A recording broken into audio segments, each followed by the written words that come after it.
So, hello everyone. Welcome to another indie author interview. I am here today with Sadie Hewitt, who is the author of The Audience and the Phantom Knight, as well as the As the Fallen Rise series. So, thank you so much for taking time to join me today. Thank you, Taylor, for having me. I appreciate it. Absolutely. So, let's just get right into it. So, tell us a little bit about what kind of made you want to be an author and what your path to publication was.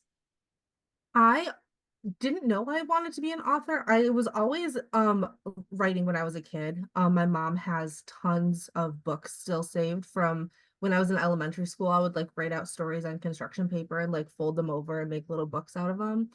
And I was always a super avid reader. And then kind of turned into a fanfic author in high school and college. That fell off to the wayside when I left college and got into respiratory school and started my career. But then actually COVID hit and I was working in pretty intense units while that was happening. And I just started writing again as a creative outlet and to just get out of my own head. And then actually I realized after I found a blog by Jessica S. Taylor, who has a great series out, if anyone is familiar with her, about her path to becoming an indie author. And I didn't even know that that was an option. And then I started looking into it and I was like, oh, I think I could do that. And that's where we are today. That's pretty awesome. I think it's kind of a theme that I kind of hear is like, like I have like a full time and then I kind of like do this like on the side, which Mhm. honestly in itself amazes me. I mean, especially working in the field, that you're talking about is very, very draining. So I can imagine that's Yes. a lot. Um, Yeah, it is. and I just think it's so cool when indie authors are like, like I don't have an English degree, I don't have a, any kind of background in writing or anything like that. I just wrote. And then, I mean, you produce a book like this. Like I've read this book twice, Oh like my gosh. happy, and Thank then I you. also listened to the audiobook. Like this book is just, I mean, I know how you market it and we'll get there, but it's just amazing. It just like fulfilled like everything. So I'm really happy Thank that you you so took that much. chance and that you found that out. So when you were writing, in the midst of COVID, um, Yeah. how do you kind of write? Do you plan? Do you pants? What do you do? I am an avid plotter. I'm an avid outliner. I so when I'm initially plotting, I will plot the overarching story that I'm looking for. And then I get down to the nitty-gritty per chapter and I kind of do a quick outline per chapter. Um, and I write in order during the first draft. But what I like about that is that then I can kind of pants it in the moment. So, if there are things, when I get to chapter 20 and I'm like, oh, I want to incorporate this piece or this character or whatever, then I'll make notes to myself, like, in the margins of the documents to go back and add those story lines in during the second and third draft. And that just kind of keeps it in my head a little bit better. It kind of keeps things you know, together, I guess. I love authors' brains who can just pants a whole book. That is not me. That is not me. I have to have a plan going in for sure. I definitely don't get pantsing. I think that that's kind of what is like what kind of like stopped me from like I was like, you know what, like I just need to, scrap my fantasy and I'm writing a contemporary like taboo romance now. Good for you. I love it. During July, it's NaNoWriMo, so Hmm. hopefully I'm gonna finish it. It's a novella, so I'm starting like small. I Um, love it. but I need to know where it's going. Like I need to, like okay, this is what, that sort of thing. So I give credit to those people. Me Um, too. 100%. what do you enjoy most about writing in fantasy? I love exploring magic systems and creating new worlds. I love kind of diving into the magic systems a little bit and kind of creating those structures and how they relate to the world and relate to how people interact with each other, how character arcs go. I think that's kind of, especially in fantasy, that's the core of your story Mhm. is that magic system and that world building. Um, in fantasy romance in particular, you kind of have to have that 50-50 with the romance and with the world building and the magic system. But in that fantasy romance is fantasy. It's at its core is also fantasy. So being able to dive into that and kind of use my creativity to create those magic systems and see what, you know, get myself out of the box a little bit is really, it's really fun for me. That's my favorite part. And I think you make a good point is like there's like all like these new genres now. It's like fantasy romance and then it's also romantasy. And so Mhm. like there's like different, emphasis on different parts. And I think that that's very interesting that like a lot of people go for romantasy, nowadays. But I also agree with you like the world building is just I just love seeing how authors' minds work and like how you guys create that sort of thing. I do need to read your other series so far. I've just started with these two because I was like, I need a pirate book. I need it. I love a good pirate book. They're my favorite to read. So They're my favorite to write. So I they're understand. like there's not a lot of good ones, to be honest. I feel like obviously this one is a good one. I'm trying to think more pirates. Like I'm looking at my shelf and like I don't think I have any other pirate books on my shelf, I was actually. gonna say Jessica S. Taylor has the Sirens Mutiny, which is a Oh, I super put good that series. But I on. think one of our questions was like, we can get to that because I've got some Rex. I I've love got some Rex. I Yeah, love we can dive in. um what do you kind of need in your writing space to stay focused? What helps you stay on task? Coffee. First and foremost. Just a nice little cup of cold brew. Um, Love cold brew. yeah, it's like just keeps me, right in. Hmm. The other thing that I do is I set a timer for sprints. So I'll do 25 minutes on, I'll take a 5-minute break and then, and kind of have that as a cycle. Um, that helps just keep my brain like, okay, there's a definite start time and there's a definite end time. So in that 5-minute break, that's when I'll scroll on TikTok or Hmm. go to the bathroom or get water or whatever. Um, but I also have like I have a really smooth rock because I kind of have a little bit of ADHD. My Hmm. mind goes everywhere. So I have something in my hands to play with while I'm thinking and while I'm typing, that kind of thing instead of picking up my phone because if I pick up my phone, I'll start scrolling and then my writing session just goes to shit. So Hmm. I just end up I have something that I play with as well. I haven't heard that one, and I totally relate because I do have ADHD, and so I know about those sort of things. Like it's hard to stay on task. Someone told me about an app, and I've used it. It's called Forest. Have you ever heard of it? No. So it's an app where like you set like a certain amount of time or like something that you want to accomplish like in this amount of time. And if you pick up your phone and navigate out of the app, then it like if you do not do that, if you do your writing or do your whatever in your span, then a forest grows. But if you navigate out of the app, the forest just dies. Oh my God. I'm gonna have to look into that. That's fun. I Um, like that. yeah, like and so I've been using that for sure. I think Claire Sager told me about that one and Oh, I love that. I'm gonna look yeah, into that one. Thank and it's you. free, so why not? Even Um, better. and so, in that kind of vein, I know a lot of the time we get really hard on ourselves, when we, don't write a scene that we necessarily like, or our first draft is crap, which is supposed to be, but still. What kind of gets in your way? What's your kryptonite? Cutting words and cutting Hmm. scenes. I write a big first draft, and I cut it down from there. I think so. My first draft for my book coming out in November, I'm finishing up this week, and I'm gonna be at like 165,000 words, easy. Oh my gosh. And I'll cut it from there. So I'm hoping I can get it down to like 130, 140.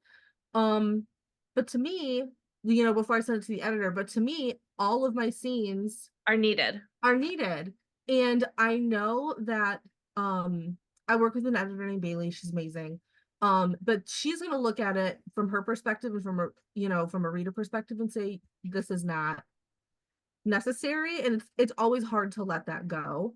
And I know that some authors are very opposite, where they'll have a very slim first draft and then build from there. I have to have a very heavy first draft and then cut from there, but that's still a hard process for me, cutting those Mhm. scenes and everything. And I think you make a good point there too, is that like obviously like you wouldn't write it if you didn't think that it needed to be there. Like why waste your time? So it's Right. interesting, how even, I'm sure that like you said, your editor is wonderful. Even like cutting those scenes, like it's still going to turn out It's absolutely like a knife amazing, to the even heart. without those. So it's Yep. it's very interesting how that works. Okay, so speaking of your new book, so let's go ahead and move on to the second part of the interview. So if you had to Yeah. describe your new book, which I don't know the name, can you tell me? Vice and Void. Vice and Void. Okay, so if you had to Yep. describe Vice and Void in one sentence or less, what would that sentence be? It would be Sons of Anarchy meets fantasy romance. That's really cool. I haven't seen Sons Thank of you. Anarchy, but I've seen like episodes here and there. So that sounds very interesting. Hmm. Yeah, it's very motorcycle vigilante club moves illegal magic, and there's a second chance romance between an alchemist who gets dragged into the club's illegal, schemes to in exchange for helping find her best friend. And the second in command of that motorcycle club, who they were like first loves, back when they were teenagers, and then, were split apart. I love Sam. I'm very excited for it. It's so good. I love it. It is good. Um, I'm super excited for it. That's the draft I'm finishing up this week, and then it's off to my betas and my editor. Amazing. So yeah, I'm literally looking forward to it. Oh, me too, me too. And so, now you're gonna have three different worlds, right? Yep. Okay, so three different worlds. So, there's kind of a lot to choose from here. So if you had to pick your favorite character, who would that person be and why? I have two, and they're actually both from my pirate series. Okay. Um, Series my right. first one, yeah, my first one is my girl Fenna. Mm-hmm. Um, I I relate to her more than, and I think a lot of readers and a lot of women can relate to her more. She's very intelligent, very quiet, very shy, has never picked up a sword, and she's very witty, and she really uses that as her shield and her weapon. And I really wanted to write a character as an ode to some of my best girlfriends who, are library bookworms. And so being able to dive into a character like Fenna was great, was super fun. Um, and on the very end opposite end of the spectrum, book two of that series is Voyant, and the female main character is Kalia. And she is a little firecracker with zero self-preservation. And she was really fun to write. She's extremely loyal, very protective. Um, and she's insane, actually. She is just insanity encompassed, and she was a lot of fun just in general to write. I love that you chose your female main characters. That's wonderful. And Well, thank you. perfect. I love that. I love how you said that you put like some of like your best like girlfriends in there because they're going to be there forever. Like the books that Yeah. last forever. Um, and I love the titles and I love, like you said, the magic system in that. So like the Audient, and I kind of knew what that stuff was because I come to like clairvoyance and stuff like that. So like Mhm. I know all the different clairs. So I thought that was really cool. So is there going to be one for every clair? Yep. There's two more books coming out. The next one is going to be, I think, summer-ish of next year. And that is The Sentient and the Hangman's Revenge. That one Who's is sentient? Okay. Okay. Yep, sentient. I can see where that's And yep, I'm very excited for that one. That one is a little more like she can manipulate emotions, um that one is The Princess and the Frog, a Princess and the Frog coded, Oh my, inspired.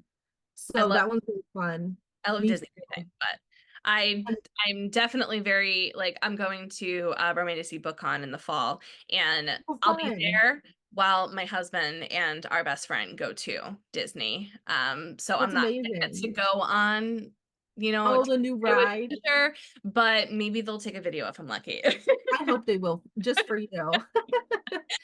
But book 4 is going to follow the Cognizant, and she is a little more, when you think of a clairvoyant, of being able to tap into divination and see other people's futures and not necessarily change them, but she's a little more like all encompassing of all 4 of them. hmm Um, I don't have a working title for that one yet, but I do know that it's Tangled. I can tell you that. So You're killing that one, me right that's gonna now. be both of them, both the whole series will be done in 2025. So the last 2 books will be next year. Oh, perfect. Oh, I'm so excited. I'll definitely have to apply to be an ARC reader for those. Um, Yes, please do. I was very disappointed that I didn't, pick these up soon enough, but actually someone who did ARC read for you, I can't remember who it was because I have quite a few friends from book talk and stuff, but I was like I need like a pirate book, I need like something, and she's like, read these, and I read them, and I literally like, I mean, they're pretty hefty, I mean, almost 300 pages. And Hmm. I need more. So I'm glad I'm getting more. Well, you will get more. No worries there. Um, and I think it's easy for us to say, oh my God, like this is our favorite part and stuff like that. But what's the most challenging part of writing your books? Anything in particular that has been challenging in particular, other than cutting scenes, of course?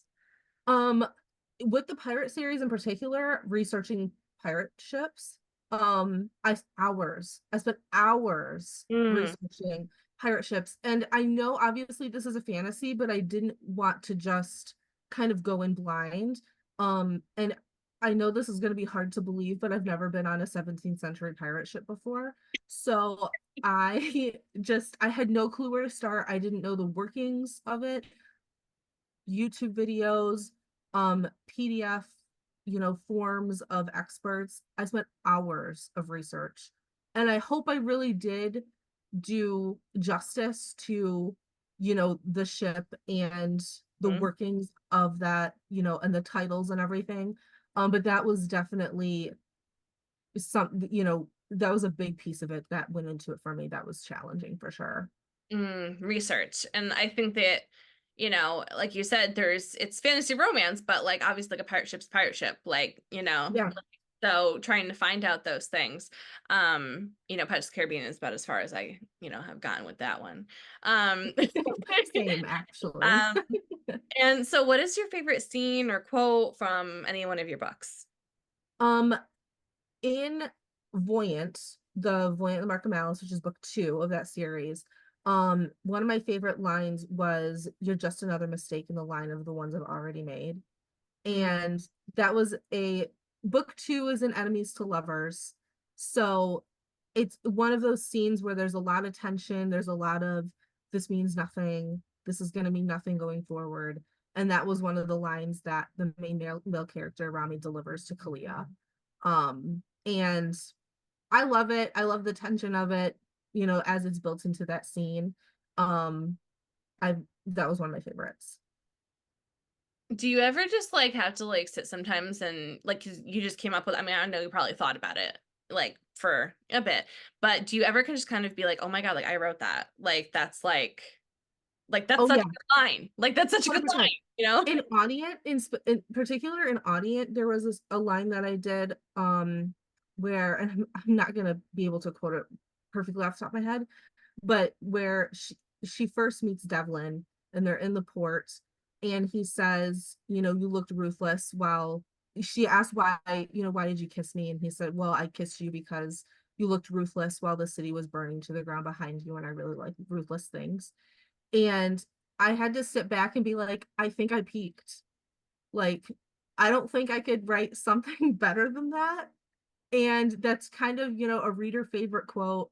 I see it when I get tagged in things a lot. Um, but honestly, I peaked.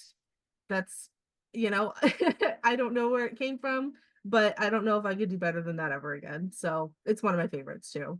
Awesome. Awesome. And I'm trying to think of my last question here. Oh, yes. My favorite question. Sometimes when we write, we picture, our characters to look like a certain way, have certain traits. Is there anybody in particular that you've thought of that exists in like modeling actors, actresses that you've kind of clung on to for any of your characters? For Voyant in particular, for Rami, I really pictured Jason Momoa, um, particularly from Aquaman. Um, Mm-hmm. so that was kind of who I envisioned for him. For Kalia, I pictured Naomi Scott, who is an actress that played Jasmine in the live action. Mm-hmm. Um, in my newest series, the Sons of Anarchy series, the two main characters are Dakota and Callum.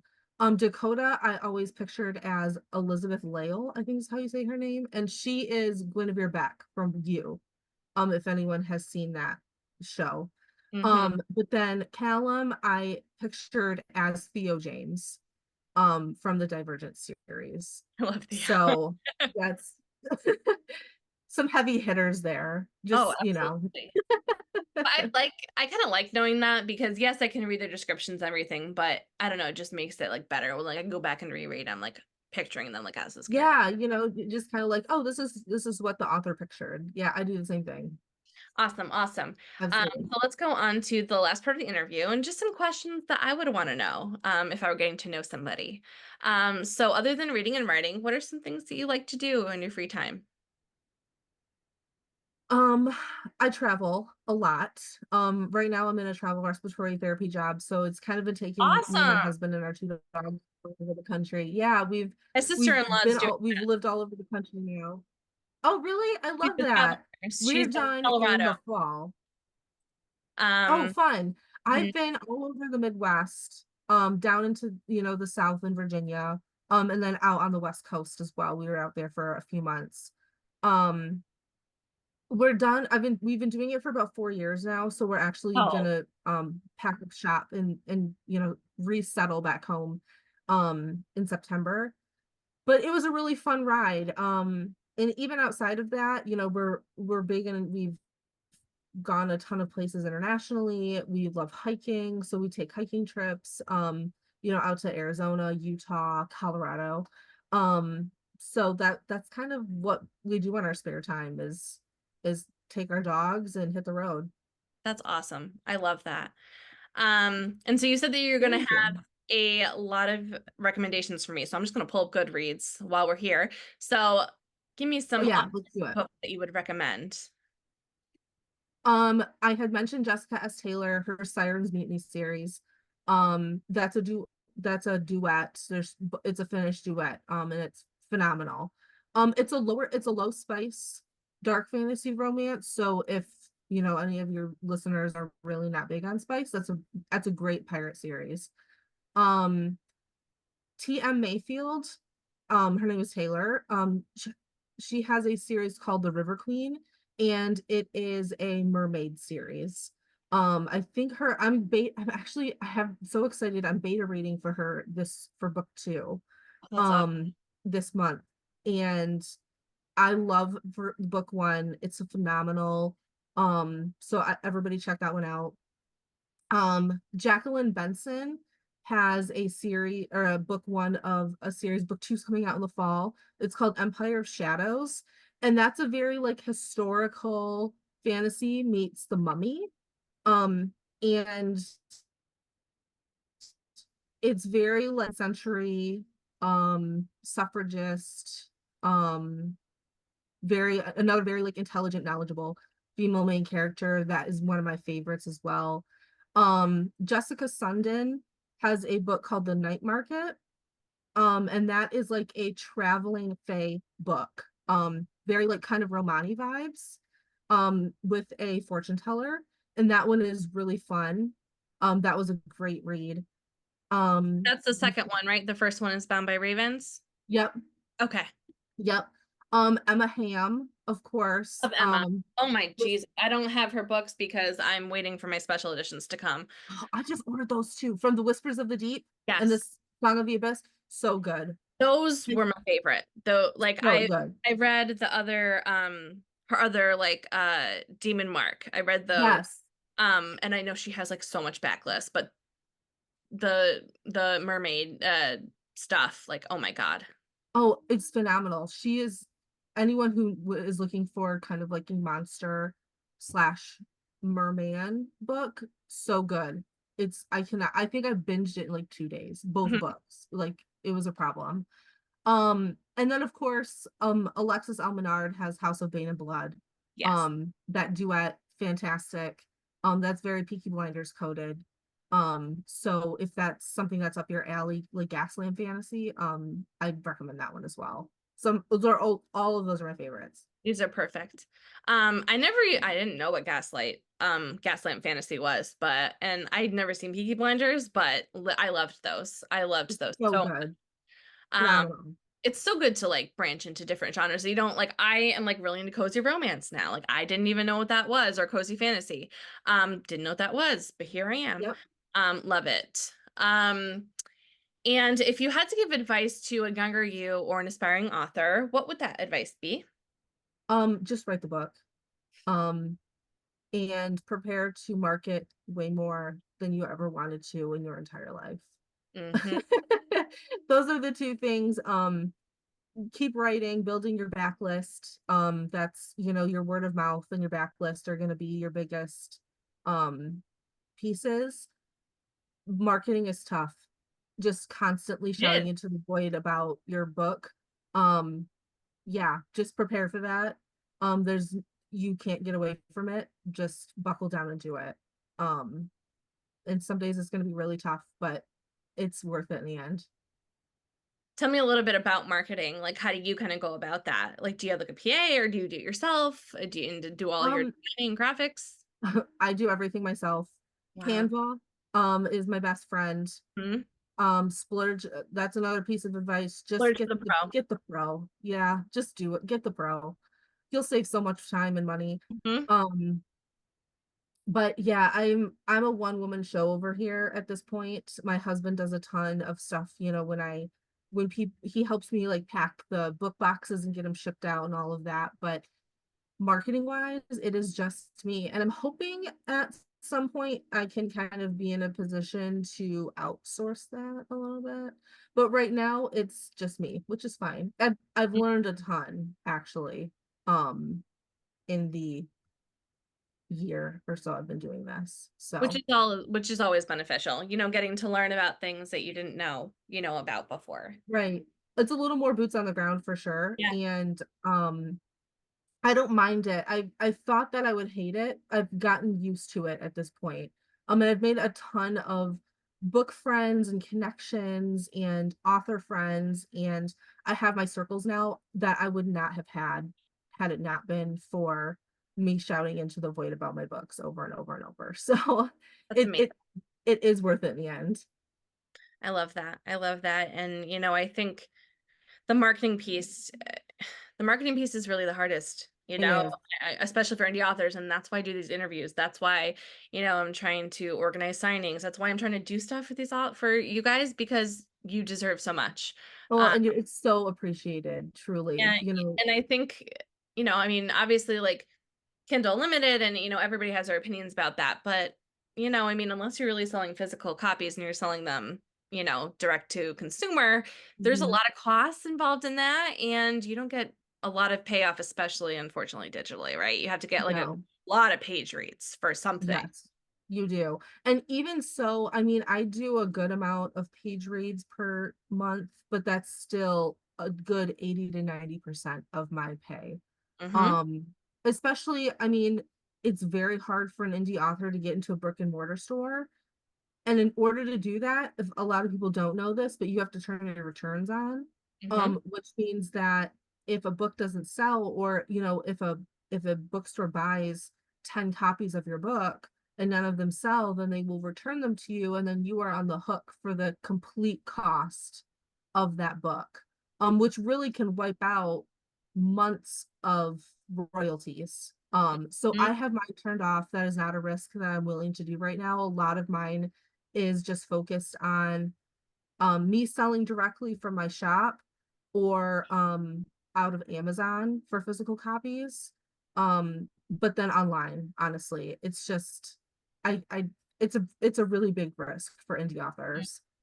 For sure. And I really appreciate you putting a focus on that because, I think that that's definitely a piece that I didn't even know like about like the returns or anything like that until, I'm talking to Barnes and Noble. Like we have an event next week, but the authors are asking all these questions. I'm like, what are you talking about? Like, I don't even know what that is. And so, Right. I'm like, oh, like that. And they're like, oh, like like Barnes and Noble ordered like some like copies and they ordered a lot of some and not as much of others, which doesn't really make sense to me. But we're like, oh my gosh, like are we gonna sell the books? I'm like, oh no, we're selling them. Like we're selling all of these books. Hmm. Like I'm gonna talk to every person who comes in, or and I'm going to stand outside with a flag and a sign for half. We're selling these books. You're not getting them. I mean, they don't return. They said that they were gonna put them on the shelf, even if they didn't sell at the signing, but still, like they could still possibly return them. It's tough. It's really tough. And there are some there are some not even indie, but like bookstores that will take your books on consignment, which, Yes. if people don't know what that is, essentially you sign a contract with them that if they sell it, then you will get your royalty. And then if they don't sell within 90 days or something, then you can go pick them up from the bookstore. A lot of places, like bigger bookstores like your Barnes and Noble, typically don't do that. You have to reach out to each one individually. Mm-hmm. Um, and with me traveling, I just don't have the time to do that. Yeah. Yeah. Um, and honestly, mm, do I want to spend my time doing that? Probably not. So that's just kind of the reality of, you know, an indie author. Mm-hmm. Mm-hmm.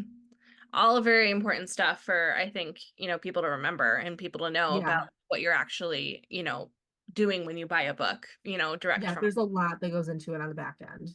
And so do you listen to music while you write, or how do you kind of I don't listen to yourself? music. I listen to immersive sounds like Mhm. ASMR, like a Love fireplace. it. I'll put like a fireplace Yes. on YouTube, or like a rain channel or something. I tried listening to, I can't listen to anything with lyrics. That's just my ADHD brain. I'll just jam out. Um, but so I tried to switch over to classical music and found that I was still just jamming out. So I had to switch over to like immersive sounds, Mm-hmm. to keep my brain focused. And that helped immensely. That would definitely be me too. Just I love like even like when I have people over and like we're not watching something, I'll put on like the Arendelle fireplace like on my TV Yep, because it just makes it so much better. I don't know. it does. It There's just something about it. It's just cozy. okay, so a couple more questions here. Have you ever traveled anywhere that has inspired your worlds, or do you kind of pull any inspiration from anywhere with that? I have not traveled somewhere specifically as research, but I have traveled to over 40 countries. Yeah, I love traveling. My husband and I do it. Um and I have pulled from my travels in particular. That's a little bit more in the As the Fallen Rise series, which is my urban fantasy. You'll see a lot of um there's uh there's a location that is very Morocco based. I've been to Morocco. There's another location, obviously Greece. I've been to Greece, Oh, the UK, Paris, all of those, places down into Latin America.